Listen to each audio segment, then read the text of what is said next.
పూర్తిగా చెందినటువంటి సందర్భాన్ని ఇప్పుడు అందరూ గుర్తులో చేసుకుందాం. మొదటి రోజు ఎంగిలి పూల బతుకమ్మగా మనము కొలుసుకుంటాం, బతుకమ్మని ఆడుకుంటాం. మొదటి రోజు ఎంగిలి పూల బతుకమ్మ.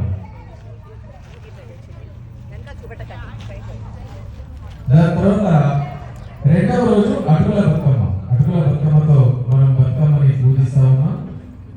మొదటి రోజు. మూడవ రోజు ముద్దపప్పు బతుకమ్మ. ముద్దపప్పుతో బతుకమ్మను పూజిస్తాం. అది ఆ రోజు అందరం కూడా మనం పలారం తీసుకొని పంచుకుంటాం.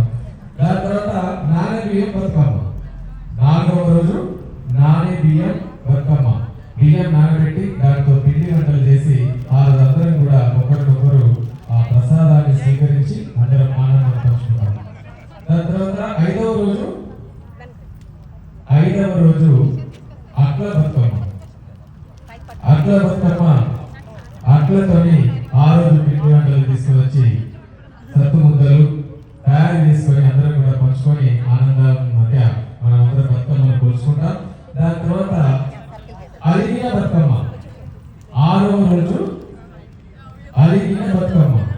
ఆరవ రోజు అలిగిన బతుకమ్మగా అమ్మవారిని మనము కొలుసుకుంటాం, ఆ బతుకమ్మని తలుచుకుంటాం.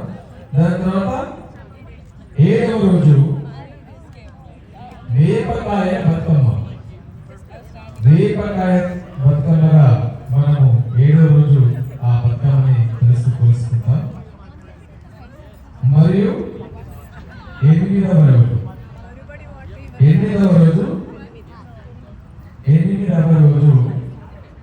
వెన్నె ముద్దల బతుకమ్మ. వెన్నెతో కలిపినటువంటి పిండి వంటలను ఆ రోజు మనం ప్రసాదంగా తీసుకుంటాం. ఒకరినొకరు పంచుకొని ఆనందాన్ని మనందరం కూడా షేర్ చేసుకుంటాం. దాని తర్వాత తొమ్మిదవ రోజు అసలు సిసలైనటువంటి సద్దుల బతుకమ్మ. ఈ రోజు పెద్ద బతుకమ్మగా కూడా 9వ రోజు మనం చేసుకుంటాం. అమ్మవారికి మనం అత్యంత భక్తి శ్రద్ధలతో ఉపవాసం ఉండి మన బతుకమ్మ వేసుకొని విద్దేసి చుట్టూ తిరుగుతూ మహిళలందరూ కూడా చక్కటి పాటలతోని మన సంస్కృతి సాంప్రదాయాలు ఉట్టిపడేలా మన ఉత్సవాన్ని అక్కడ అమ్మవారి ముందుంచి ఆట పాటలతో ఆనందాన్ని మనందరం కూడా పంచుకోవడం జరుగుతుంది. ఇక మీరందరూ లైన్ రండి.